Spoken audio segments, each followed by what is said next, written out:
بسم الله الرحمن الرحیم.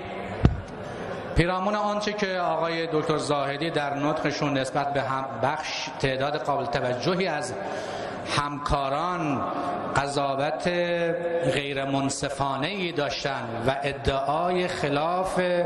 ادعای این که دیداری انجام گرفته و این دیدار را خلاف منافع ملی قلمداد کردن، باید به عرض ایشون برسونم که جناب آقای زاهدی عزیز خلاف منافع ملی اونجایی انجام گرفت که با تنگ نظری و فتنه نمایی بخش مهمی از سرمایه‌های انسانی این کشور را به حاشیه بردیم.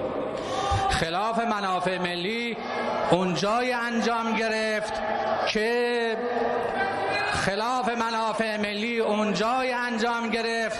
که رئیس جمهور 8 ساله‌ای را که همچنان در گوشه و کنار کشور حرکت میکنه، سفر آزاد داره، سخنرانی آزاد داره و تمام مرزهای رسمی کشور را زیر سوال میبره، اما کسی متعرضش نمیشه.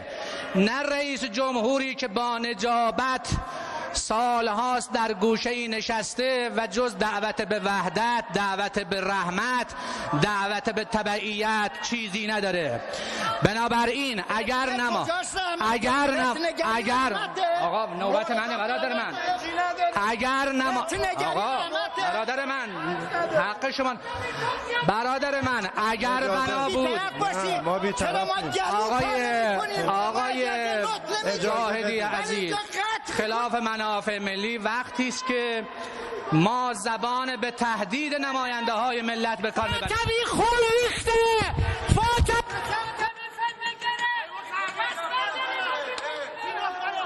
خب بفرمایید بشینید. چرا ما گلو پاره میکنیم؟ به ما وقت نمیدید. ما به شما وقت تذکرات رو خط میکنید. شما بفرمایید. این طرفی دول باید حفظ کنید. بفرمایید سجادتون بفرمایید.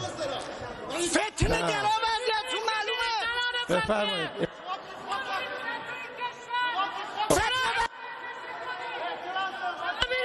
بفرمایید سر جاتون. لطفاً بفرمایید سر جاتون. بفرمایید.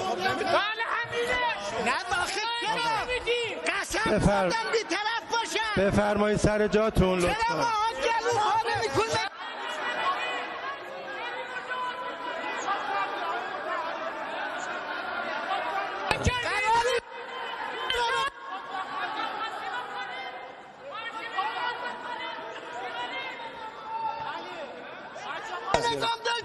فتنه خط قرمز انقلابه.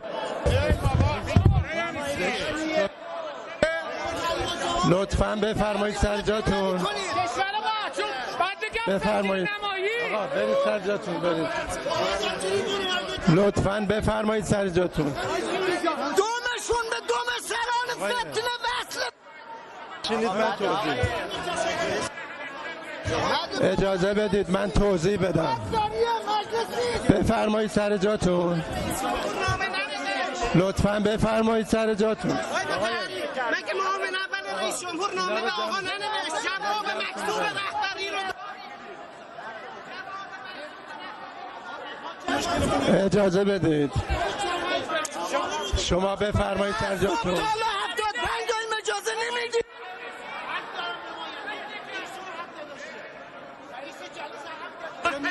لطفاً اجازه بدید ما صحبت کنیم. تذکری 75 داریم. میشه تو نطقه. خب بشینید. ما هم تذکر 75 داریم.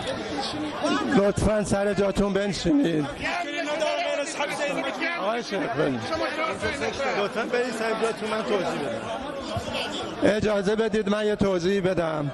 اولا که تذکر آقای وکیلی وارد بود. اجازه بدید. ببینید آقای خاتمی ممنوع الملاقات نیست، ایشون ممنوع تصویره که خود این هم مبنای قانونی نداره. لطفاً بفرمایید سر جاتون. بفرمایید. تذکرات شفاهی رو آقای امیرآبادی، تذکرات شفاهی رو لطف کنید بفرمایید. شما اجازه بدید که بفرمایید. حرف بزنید آقای دکتر مطهری. نه خیر، مطلب روشنه. آقای تذکرات بخونیم. صحبتی کردید که تلویحاً توهین به برخی از نمایندگان بود. آقای وکیلی هم جواب داد. نه تمام شد. تمام. و در انتخابات سال 88 نیز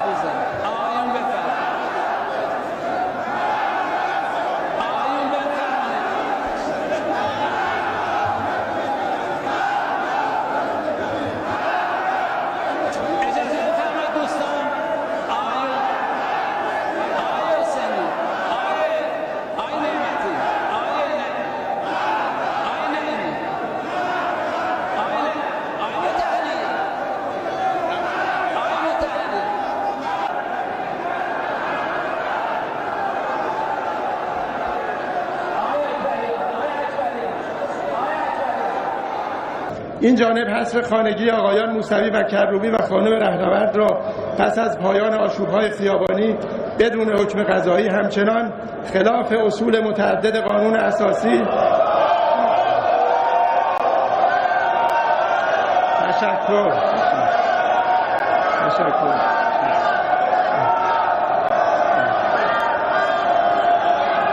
من آقای مطهری دیگه آقایان اجازه بدن،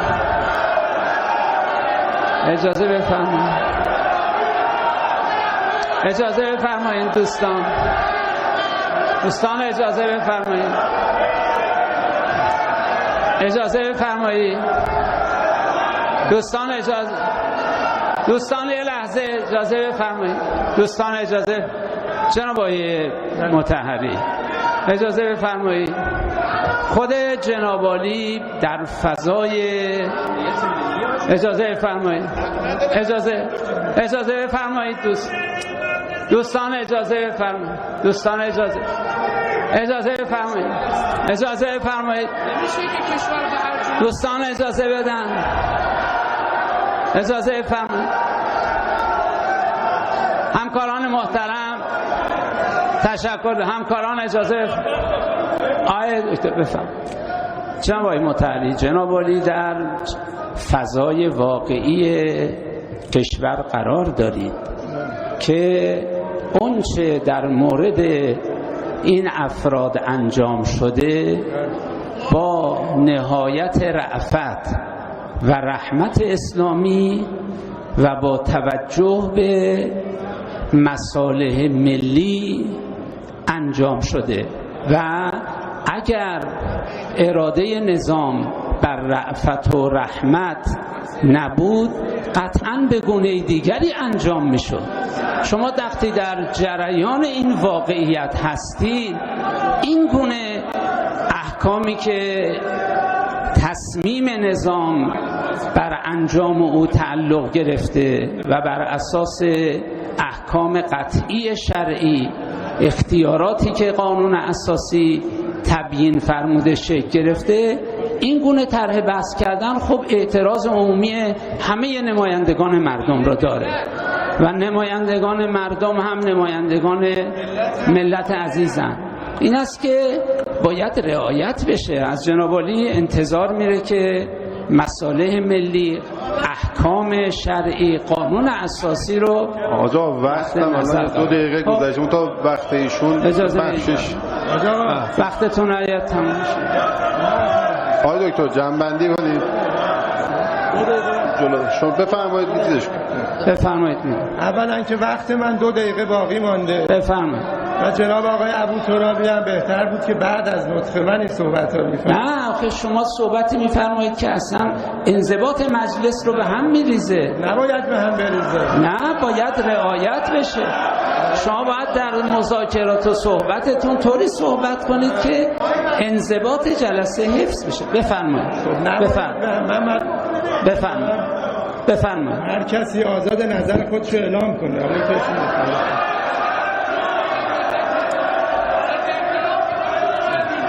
بفرمایید. بدون حکم قضایی همچنان خلاف اصول متعدد قانون اساسی و ادامه آن را به زیان انقلاب اسلامی می‌دانم. معتقدم در این زمینه شورای عالی امنیت ملی به ریاست رئیس جمهور و قوه قضاییه کوتاهی کردند. همه می‌دانند اجازه بفرمایید دوستان، اجازه بفرمایید. بفرمایید آقای. همه می‌دانند که من هیچ تعلق خاطری به آقایان موسوی و کروبی ندارم.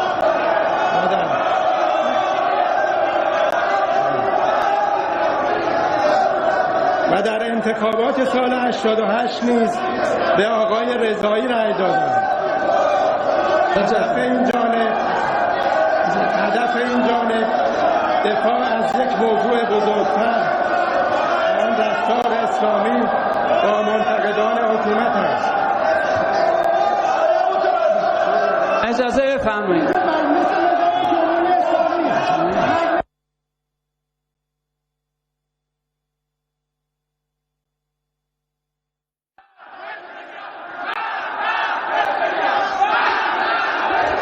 بفرمایید آقای مطهری، بنشینید آقا جون. بفرمایید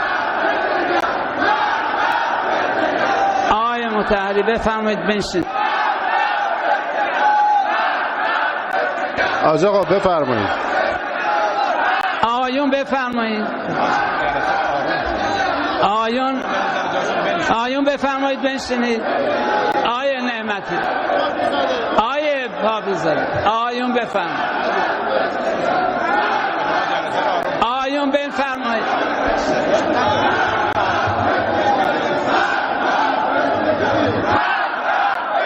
اجازه بفرمایید دوستان.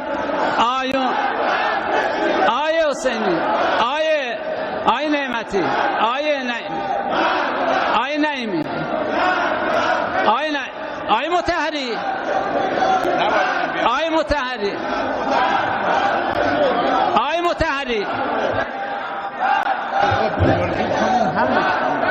من جلسه رو فعلا ختم کنم.